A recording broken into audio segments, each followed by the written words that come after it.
All right, we're gonna get started. I appreciate you coming to this. I know with breakout sessions, it's always hard to pick which one to go to.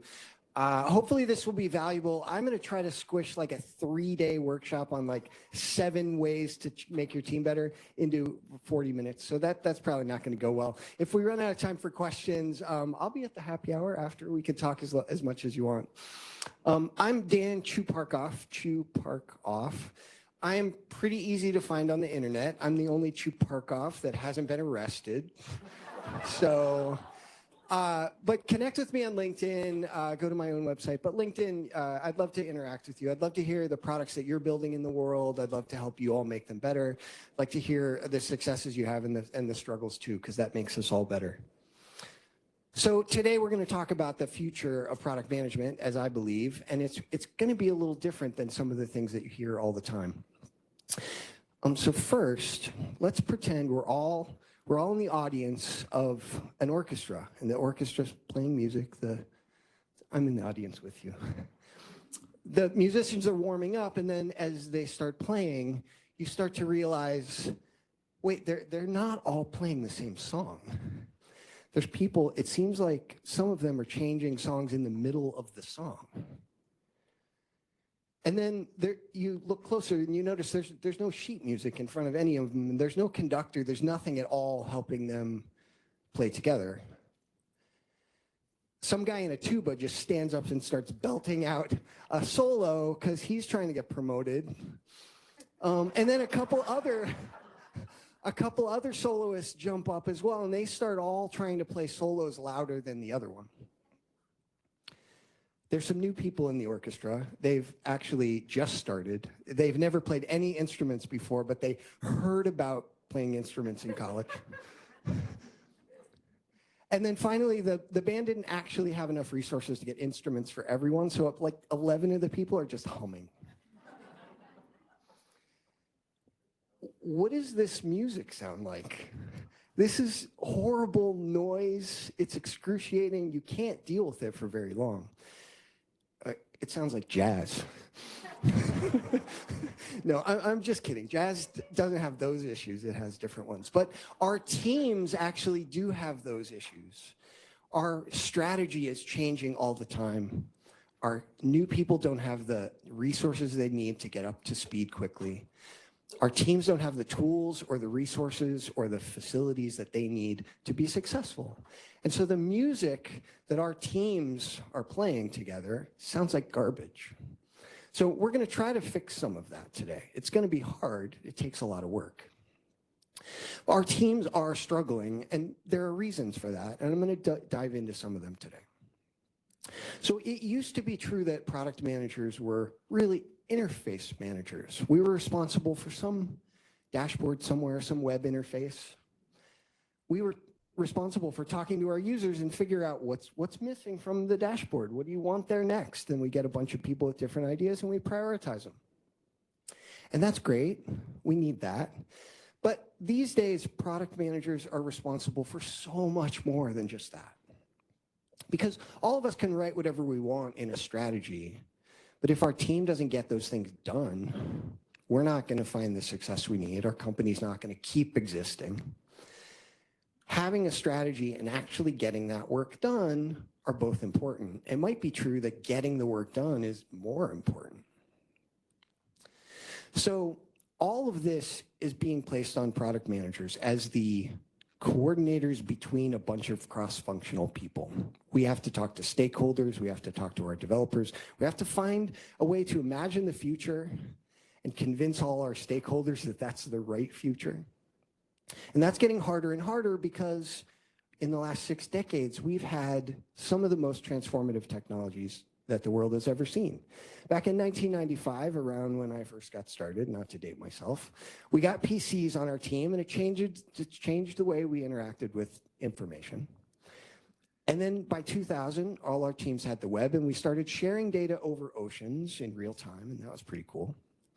And then in 2005, we got the BlackBerry, and so now we could send email and be in meetings at the same time. So we did twice as much of both. So then in 2010, we started pushing our data into the cloud. And in 2015, we needed data science and machine learning to pull that data back out and make sense of it. And in 2020, our teams started to scatter.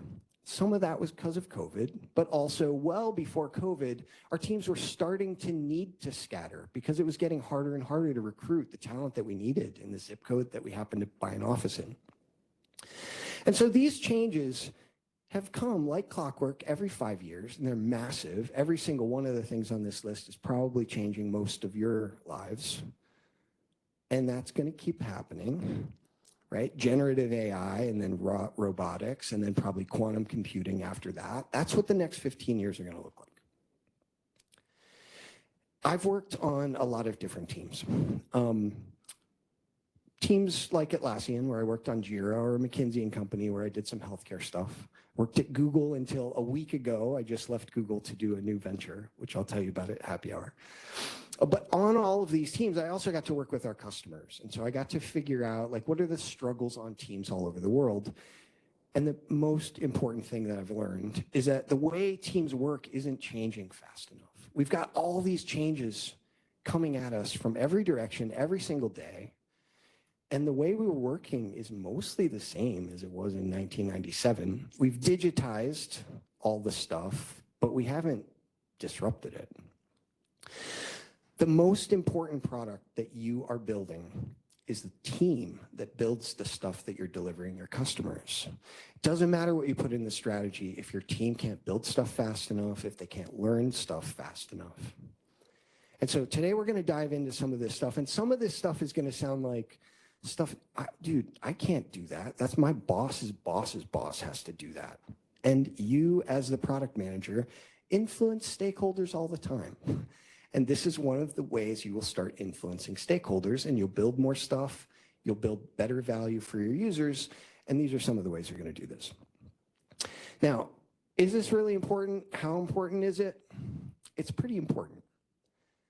A study from McKinsey showed that in 1980, the average major company, like companies on the S&P 500, lasted 36 years before bankruptcy or solvency or whatever. Today, that's less than 18 years. It's half. 75% of the companies currently on the S&P 500 won't exist by the end of this decade. That's massive. So if we want to not be one of those statistics, there's two things that we have to figure out how to get better at. There's actually more, but I'm going to talk about two of them today. The first thing we have to do is change more, and the second thing we have to do is get more done. Now, some of you say, that's kind of obvious. People are telling me to change more and get more done all the time. I'm hopefully going to start helping you figure out how to do those things. So if we want to change more, we're going to have to learn faster. And if we want to get more done, we're going to have to find some things to stop doing. We're adding new stuff to our plate all the time, but we're not taking any of the old things off. So we're going to dive into those two things. So first, we're going to build a muscle for adapting to change. And then secondly, we're going to build a muscle for accelerating the way we work. So there are new tools, new technologies coming at us every day. We have to integrate with more and more teams inside of our organization. We have to integrate with partner teams outside of our organization. We have to gradually broaden our talent base, so now it's including people that speak different languages and have different culture needs and all kinds of things. There's new stuff coming at us all the time. But the way we learn is still the same. We haven't made hardly any progress in accelerating our learning. This is a raise your hand thing, although I might only get a few people. How many people learned everything that they need to know back in college? Anyone? I usually get one guy, and it's always a guy. Of course not. The things we learned in school, no matter when we went to school, the world's changing all the time, and so those things fall out of date really quickly. So our career span used to look like this. We spent a couple of decades at the beginning of our life getting some fundamentals, and then we picked the specialty. We went to college or an apprenticeship program or some other way of getting a skill, and then we tried to do that thing for 40 years. And then hopefully, if we're lucky, we maybe retire and play golf or bridge or whatever old people do. Now, I think in a world that's changing constantly, there's not going to be very much stuff that I could do right now for 40 more years without changing it. So our career's actually going to look a little more like this. It's a gradient, gradual change about every 10 years to something that's radically different. And you're going to keep doing that over time. And this doesn't even begin to address the fact that 40 years from now, people might not retire at 65 or die at 85. Hopefully the numbers are higher. We'll see how it goes. But to survive in a world of continuous change, we need to build a practice for continuous learning. And most organizations, most people actually aren't very good at that at all. So here's one of the ways I do it for myself and my teams. This is what I call the learn equation. And basically it goes like this. If you think your world needs to be radically different 5 years from now, spend 20% of your time preparing for that future. Every year you spend 20% of your time, and by the time 5 years from now gets here, you'll be pretty good at that thing. This is one of the reasons Google invented 20% time in the first place, because Google does believe that 5 years from now is pretty important, and we should actually prioritize getting ready for that future. So that's pretty aggressive. Not all of our teams believe that the future is going to be that disruptive. So this works for any duration. Let's say you believe 10 years from now, 2033, your world is going to look different.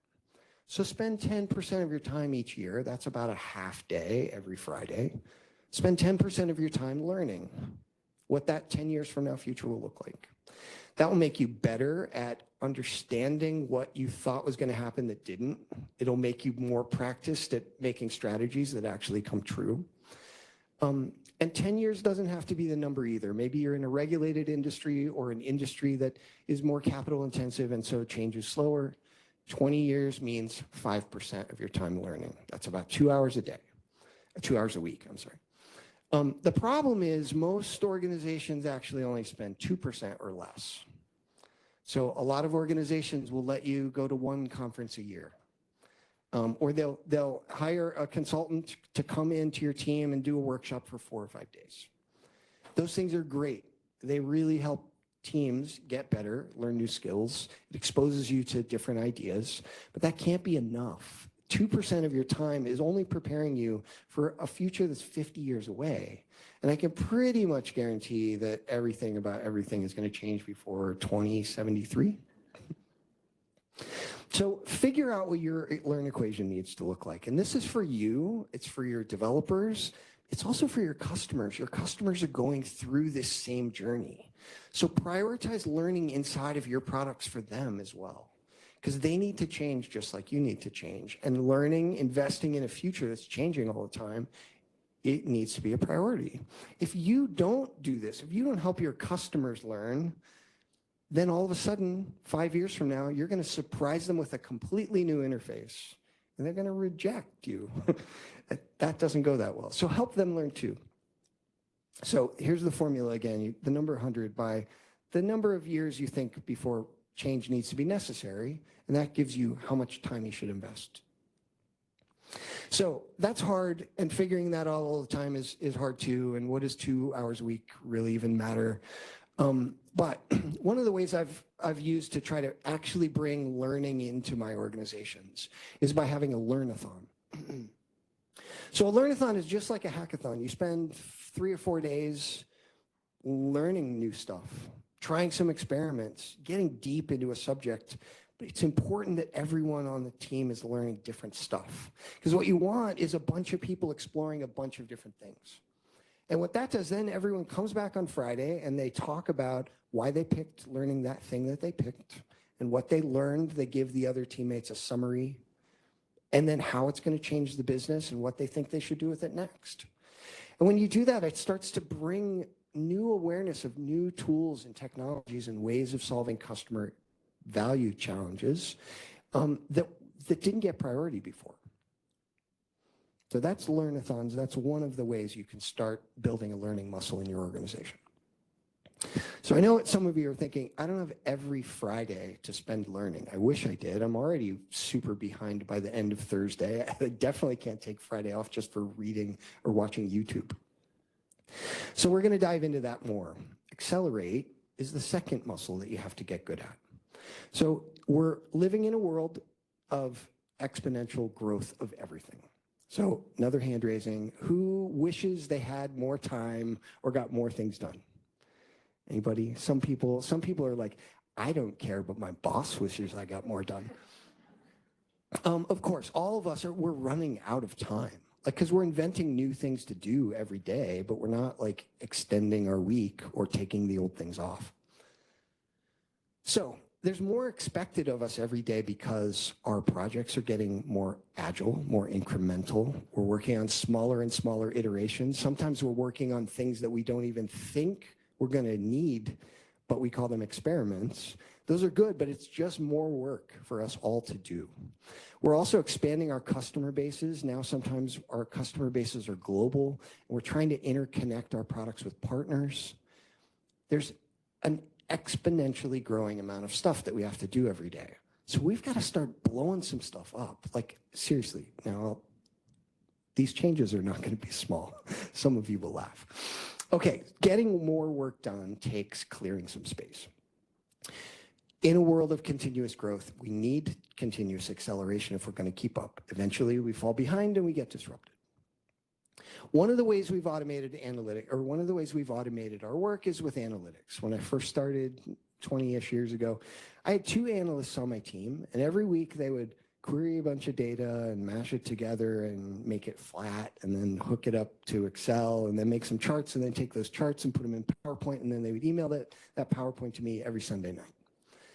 That was the Monday morning status report. I would look at it every week and I would use it to make decisions about the business, and that was great. But along the way, they said, hey, I'm doing this 5 days a week, every week. I could actually just make a script that gets the data out of the database and then ETL it and automatically transform stuff and put it together and then connect it to Power BI or Datadog or whatever you like for analytics. And now all of a sudden, that Monday morning status report isn't a Monday morning report, it's an anytime Dan wants it report. And that's pretty awesome. And those analysts, instead of having to do the same queries over and over again, now they're focused on trying to figure out what machine learning is, data science and AI. And so we took the work that those 2 people were doing repetitively every week until the end of time, and we made that go away. And that's a great example.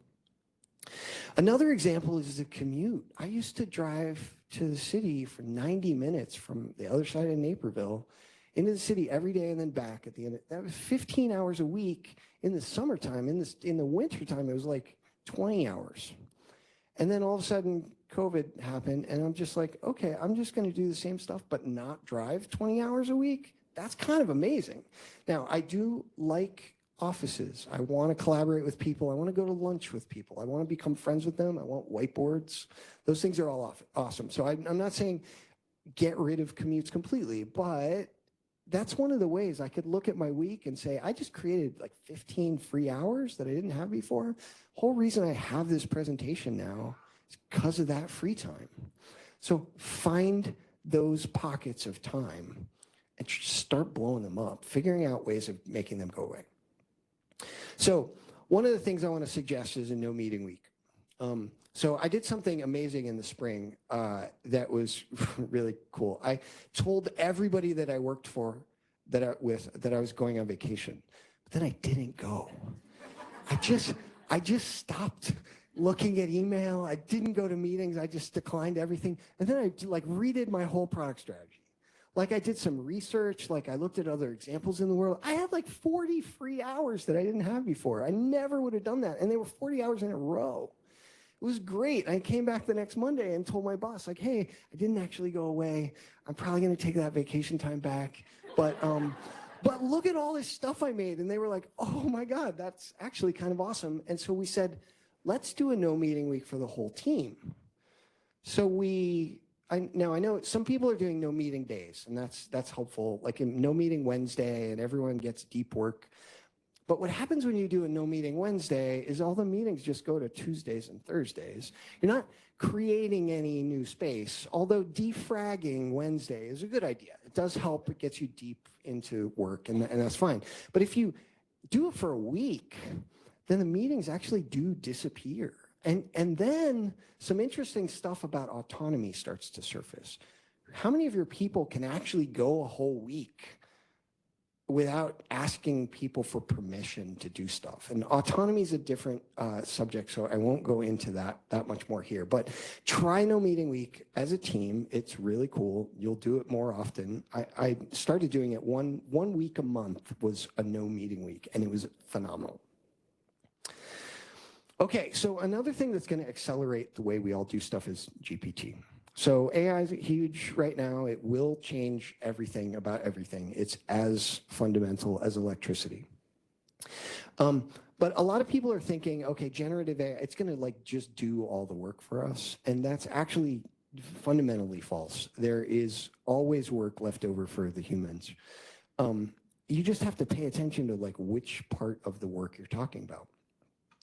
And so I started dissecting work to try to figure this out. And I call this the hierarchy of work.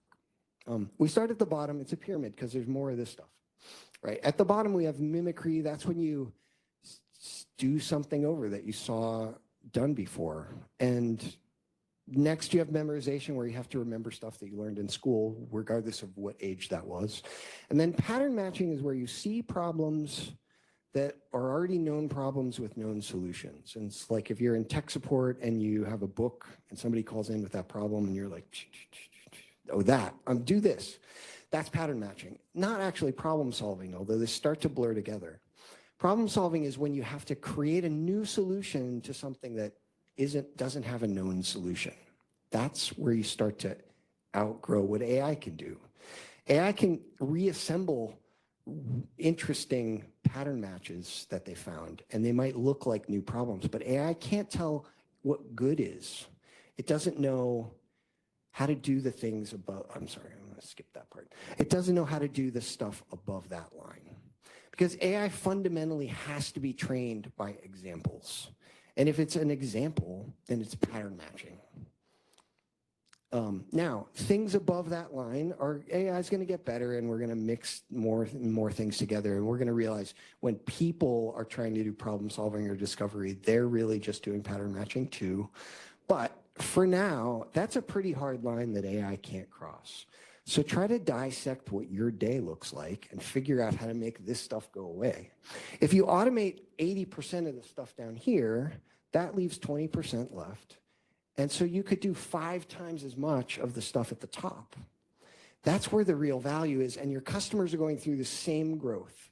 So if your customers are coming into your product and filling out some form that they have to then take over here and answer more questions, if you automate that stuff down here for them as well, so it's going to go away eventually. Somebody is going to make that stuff disappear for your customers, and it might as well be you. Okay, so some of the other people will try to do some of these interesting things. We're saying we're gonna take AI to blow stuff up, and it's gonna be awesome. And then your bosses are gonna say, yeah, but we're not a software company. I worked at McKinsey, and people said this to me all the time. I was like, I took a 10-week healthcare engagement, and I made it take 1 week to produce. And the first thing they said was, wait, we get paid by the hour. Don't do that anymore. But the second thing they said was, we're not a software company. Like, we don't have the technologists to keep this alive. Like, how are we going to keep this running? Every company is a technology company. Technology used to be a sector or an industry or whatever you call it, but now it's just the new way people do work. Kids are technologists, right? It's so fundamental, it's like talking. Like, no one would ever say, our team, we don't really talk to each other. We're not a communications company. But people think like that about technology. So start building technology into everything you do. Here's an example of somebody doing that. There's a guy named Scott. That's not actually Scott in the yellow jacket, but it's one of Scott's customers. Scott worked in the timber industry. And when you get a bunch of logs in a pile like that, you have to measure each one and then grade it. You have to grade, like, what's the quality of this wood? How many boards can we get out of it? Is it straight? Scott made an iPhone app in a weekend that would look at logs and measure and grade them with one click of a button. And it stored it in a database. Now, historically, these measurements would be written in a logbook, and that logbook gets wet and muddy, and it's disgusting. It was hugely inefficient. If anybody tried to buy a 2x4 in the year 2020, you understand how important and messed up the logistics industry for timber was. So as a result of the price of a 2x4 going to like $19, Scott made this iPhone app, and it dramatically changed the efficiency of timber. Every single log in the world uses this app now, and he made it in a weekend. If he can be a technologist, everyone on your teams can be technologists too. So dissect your work, figure out like where are you on that spectrum? Which of the work are you doing is mimicry and memorization and pattern matching? This thing is called time flip. I'm not affiliated. There's a bunch of other time management things too, but this is pretty cool. You just turn the cube, and whichever side is up is like time tracking for you. So you can keep track of like, when am I in meetings? When am I at lunch? Whatever. It's pretty cool. Do that and map the work that you're doing and figure out like where are the pockets of time that you could blow up and make go away. Now, we did no meeting weeks a little bit ago. When you're doing a no meeting week, one of the things that could happen is all the stuff that was said in meetings just gets emailed to people in big, long threads, and that's actually worse. So when I'm doing a no meeting week, I also do a no email week. Everyone's quiet, everyone's focused. It's amazing. You realize that most email is about the past. It's not helping you go forward. And I stopped looking at email 10 months ago at Google. I just didn't go there anymore. Occasionally, I didn't delete them. They were there. Occasionally someone would say, oh my God, did you see that email? And I would go like find the one they meant. It didn't matter. No one noticed. I didn't look at email and no one noticed. Because the stuff that's in my email, we're also talking about in meetings. And even when I send my boss an email about like how my project is going, she asks me anyway what the status is or what's wrong or what can I help with. A lot of the conversation that's happening in email and meetings could go away and you might not notice. That can create 20, 25, 32 hours in your week. So seriously look at what your time distribution is and think about maybe blowing it up. So those are some of the fundamental ways you can get better at adapting and accelerating across your team. Those things are hard, but you can get there gradually, a little bit at a time, small experiments. If you figure that out, we live in the most exciting time there's ever been. Like, our phone is 425 million times faster than the Apollo guidance system. And actually, Apple just announced an update last week, so that stat is already out of date. That's amazing.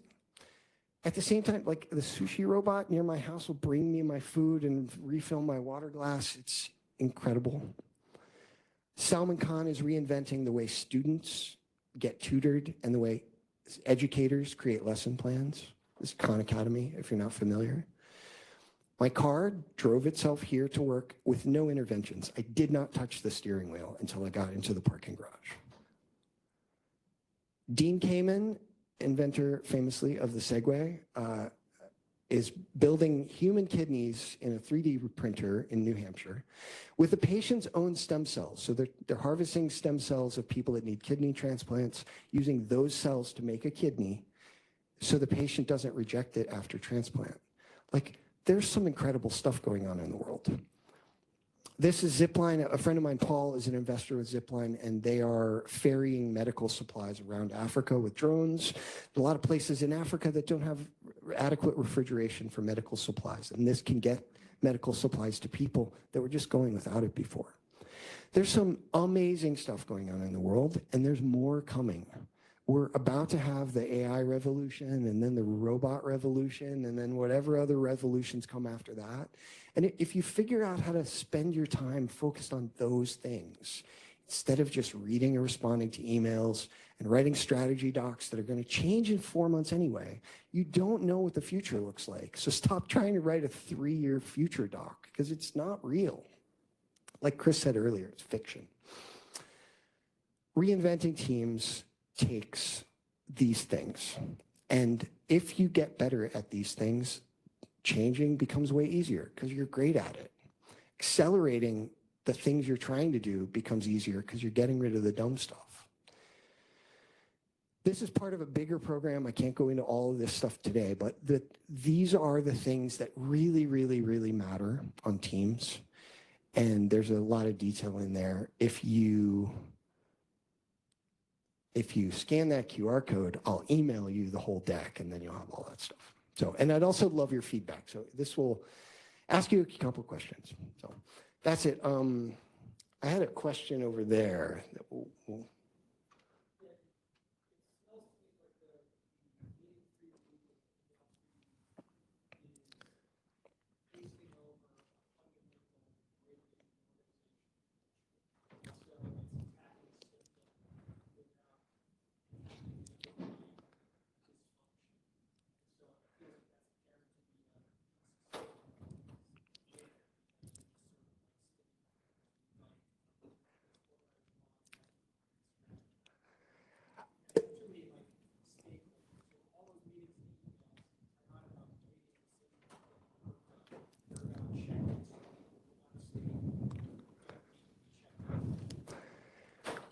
Um, 100% true. It is going to reveal the fundamental underlying problem. I think the fundamental underlying problem is some of the people on your team don't have any autonomy. Without the meeting, they can't do anything. And so if you, a slide that didn't make it in this deck, but if you ask your boss, like, what can I do without telling anyone? Which is also a great interview question. If you're interviewing to work somewhere, ask your boss, your future boss, or your CEO or whatever, what can I, if I join this team, what am I in charge of? Like, what can I do without asking anyone? That answer for a lot of people is nothing. We want you to tell us about everything. We want to help you make the right decisions. There are some decisions that need to be made by multiple people, but it's not every single one of them. And so that's part of what I believe, at least. Yes. Thanks. Thank you. It seems like the main goal behind the no meetings and the no email week is just how do we eliminate distractions and unnecessary things that we're doing every day and week. Curious just how your opinion is on other communication tools that might feel distracting sometimes, whether that's slacking someone all day or other things that we're using that you feel might be taking up or disrupting actual valuable time. Yeah, for sure. I think you have to dig into that because the first thing that happens when you, like I said with email and meetings, if you make meetings go away, people just start sending email. And if you take email away, then people start using Teams or Slack or whatever, right? And they're just moving the communication. And so it is about giving people some space to discover what their own autonomy is. That's really important. I do believe though, for question asking, I think you should take a break from, if you're shutting email down, shut down Slack too, just for a little bit, right? Not forever. But status sharing, I think, should just always be tools. Your work in whatever you're using to manage tasks. If you just make that more public, so the people that want an understanding of what's happening and what's not happening, they should be able to look at some kind of dashboard that shows the progress of that work. I'm a little biased because I worked on JIRA, but that's my opinion. Awesome. Also, where do you get sushi that I can get the robot to come by? Yeah. There's it's out near just past Meadowbrook, out there by Lamont. I think it's Lamont. Hi. I talked to you at the beginning. Hello, Joseph. Hello. What was I gonna, so when you do your 4-day super learning periods, how do you structure that? Do you treat it like a work day? Do you kind of keep it more chill? And like when you say self-directed, is it like watching YouTube videos? Is it reading? Like how do you think about it? So a couple things. I think maybe on teams, some people learn in different ways, and so applying too much structure is bad, but you should make sure it's not just a blow-off week. Like people are taking it seriously. There's an output expected at the end of that week. What I do mean about self-directed, though, is some teams will, as a team, decide the thing we need to learn next. And they'll pick at like whatever. Let's say we're going to try to figure out what OpenAI does. So we're all going to learn that now. But they're trying to make the decision about what to learn before anyone has learned it. And so that's the important thing. Like move the decision making out of the process so that people have some creative control to figure out like what is the thing they want to learn. That they're interested in. You want a lot of people to all be learning different things. So that's important. You could still add structure, so there's some things that are okay and some things aren't, but allow for some diversity in the learning. That is really important. Different teams will have different budgets for learning. Like some people will say, anything you can get on the internet for free is the scope of this. Other people will say, we have this subscription to LearnCore or whatever the training tool might be. Like those kinds of things are important factors, and they're different for every business. Thank you. Sure.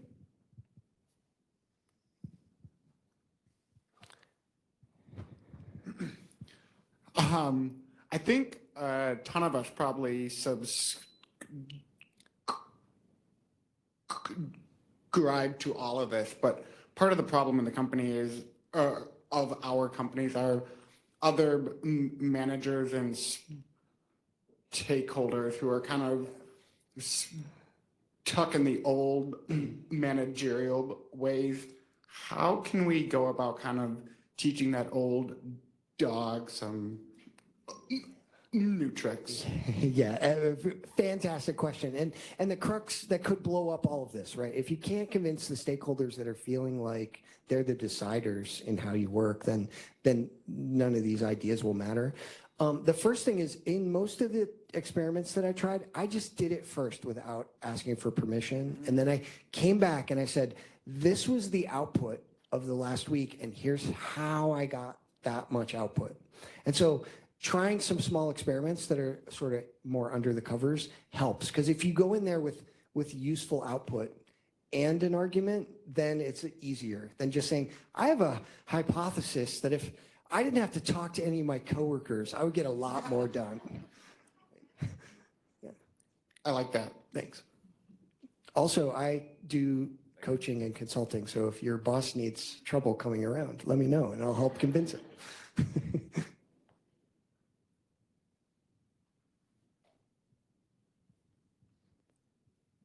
Any other questions? Back to Joseph.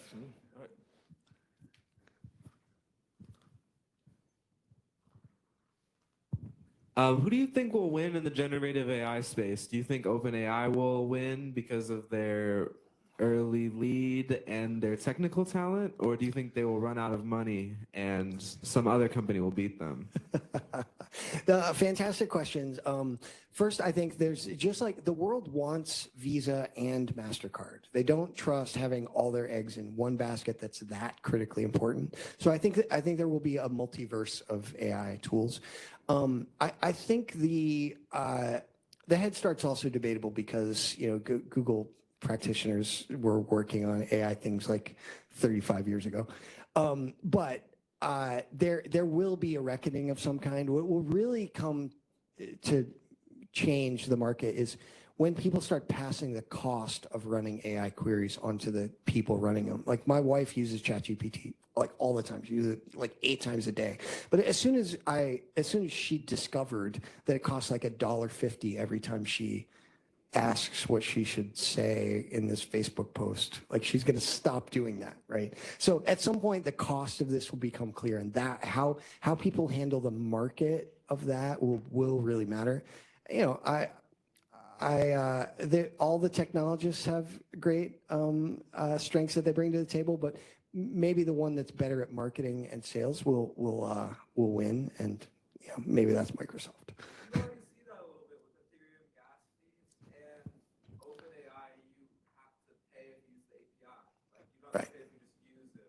Right. Yeah, all the chat GPT for free enthusiasm is fake. It doesn't tell us anything, right? So, well, it'll be interesting to see.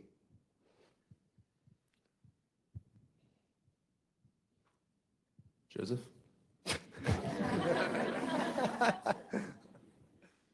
All right, any other questions? Yep.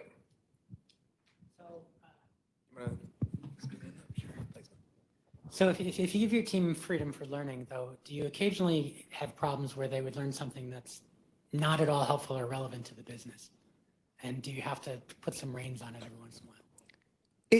It's probably so one of the things in my learning demo day is like you have to answer the question like how is this going to help our business? Like that's one of the outputs. And so when you make that the expectation going in, people don't venture off on too many crazy tangents. There's a lot of stuff though that seems irrelevant that might be helpful. So I wouldn't put too strict of a guideline around that. Like give people the opportunity to try and show like how they think this might be useful before you lock it down completely. And then if people are abusing that, then start to rein it back in. And you don't have to start with a week learn-a-thon either. You could do like Friday afternoon, you know, so.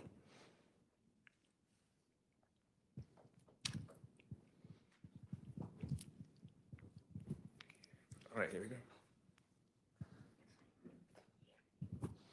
Well, you know, at the top, you talked about how this is like a 3-day presentation that you crammed. And so I'm curious, like, are there other insights you'd like to share with us, you know, part of your broader presentation? Yeah, I think fundamentally, we talk a little bit about autonomy in some of these tangents about how when you shut email down or when you stop going to meetings, you start to discover like who's just stuck waiting because they don't actually have permission to go 5 days without working. Like improving the autonomy and dividing autonomy appropriately across levels of your organization is one of the things that we would go into. The other thing is like how you're structuring the levels of your organization. So there are some studies that show that 1 to 5 is the optimal ratio of a manager to their team. When you start to get 8 or 15 people, the manager doesn't really know the details of all the stuff. They're not getting the coaching they need, and so as you start adding if you believe that 1 to 5 ratio, then you start adding all these levels. Your organization starts getting really tall, and then your people that your boss's boss wants to know what's going on in the business, and they can't because there's no way of knowing that except looking at 9,000 JIRA tickets, right? And that's not going to happen. I mean, the main reason that's actually not a problem is because they shouldn't need to know what's in 9,000 JIRA tickets, right? Imagine we're at a soccer game and like the owner of the team keeps like running down the field and asking the forward like what they're going to do next. And is that okay? Like, I mean, the other team could take the ball. Like that sounds kind of risky.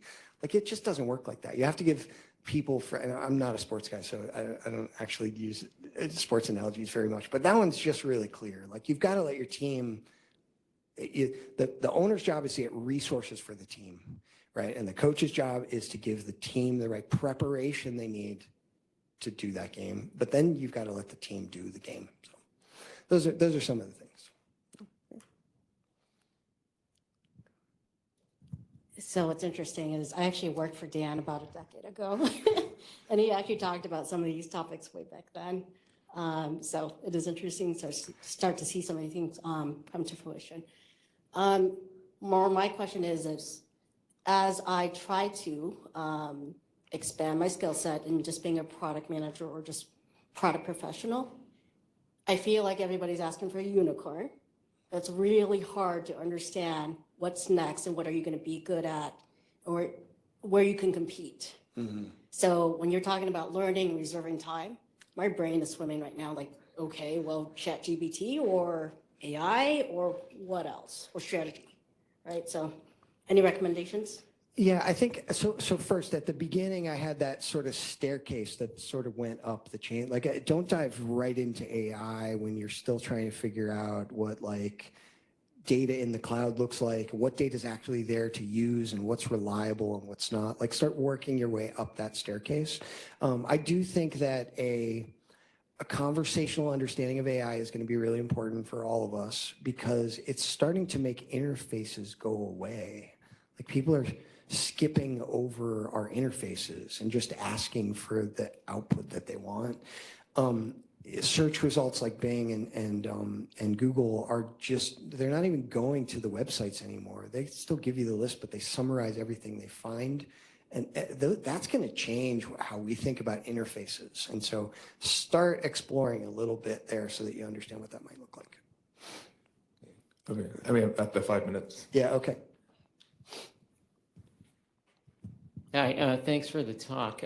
Since you've been with like big enterprises and consulted to big enterprises, do you feel that this is more applicable to smaller enterprises that actually can implement this as opposed to the large enterprises which have a lot of bosses and stakeholders to feed?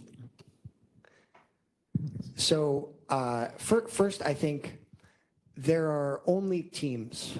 Like a large enterprise is just a collection of a bunch of teams. Like a large enterprise cares about the things all their teams are doing, but there's actually no such thing as a 4,000 person project, right? It's a collection of smaller components. And so as you optimize the stuff that's going on in the smaller pockets, then it will roll up and just benefit the larger stakeholders.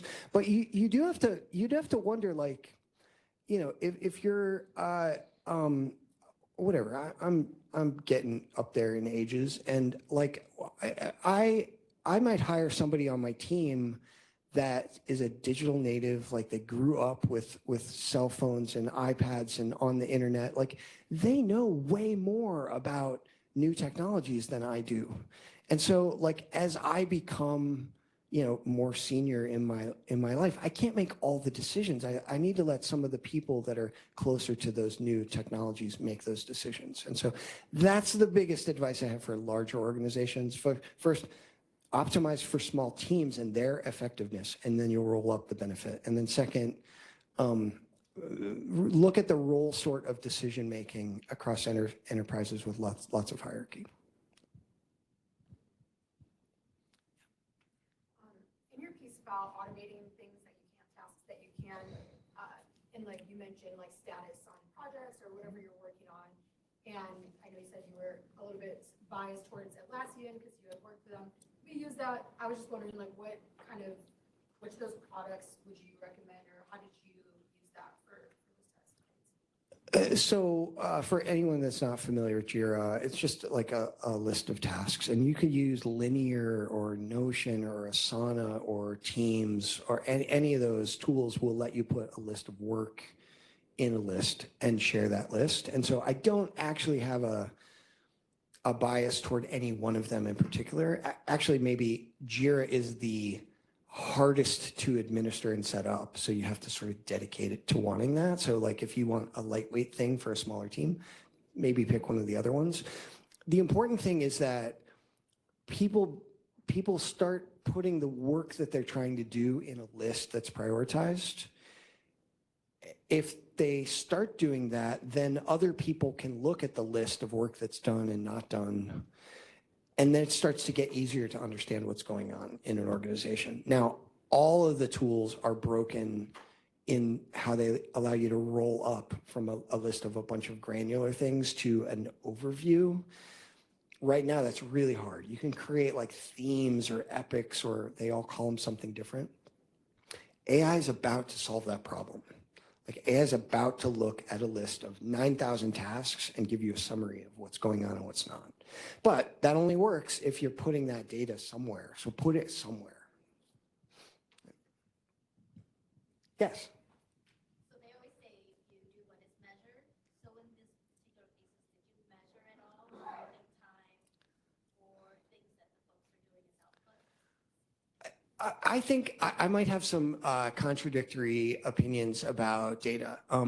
There's no data about the future.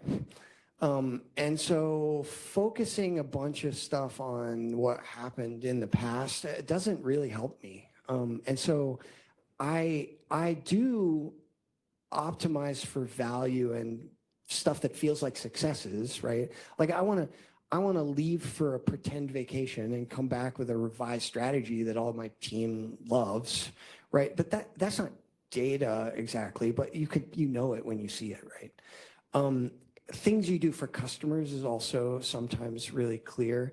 When you're focused on data, it's about like optimizing and tweaking the efficiency, right? It's not going to get you somewhere dramatically different than you have today. But when you have a system that's running and you're trying to optimize it, you need that data-driven, incremental, constant improvements. That's great too, but that's not typically where I'm focused. I think you misunderstood. Okay, yeah. In terms of, so we're saying like learning time is needed. Mm-hmm. And so to operationalize it, I've always seen you got to put a goal out there to measure, are people actually spending time to do these things that could prepare some of the innovative ideas or learning. And you do the companies in the past and your team, did you say, I really need you to do this or Yeah, I think coming up with a framework for measuring the usefulness of new things to learn is probably important. I have not done that. Like we have, sent people off in lots of different directions to try to figure out like which things should we use or which things should we not use.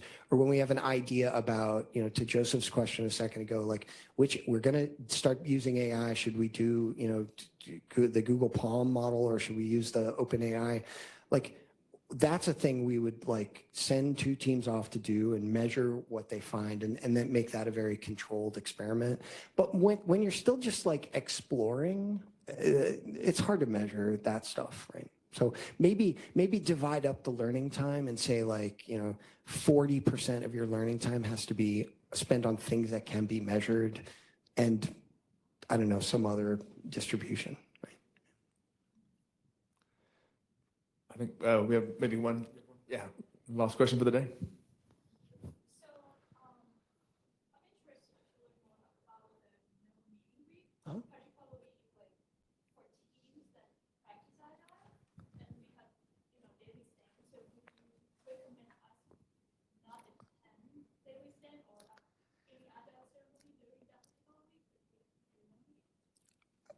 I think stand-up meetings can sometimes be an exception if they're really small. Like if they're really like 10-minute stand-ups, then, and they're first thing in the morning, so they're not like disrupting people and pulling them out of work and doing it at 11 a.m. like that. Those are kind of a problem. But you can also sometimes just do an asynchronous stand-up where everyone just posts like, here's what I did yesterday, here's what I'm going to do today, and just put that in Slack or Teams. That gets you by a little bit. So, try it both ways and see which way works for your team. Definitely share the information. That I think is important for Agile teams.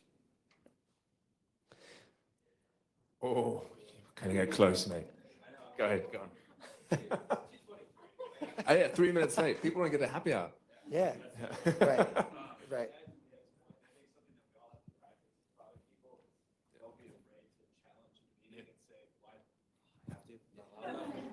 I think something, oh my God, that's loud.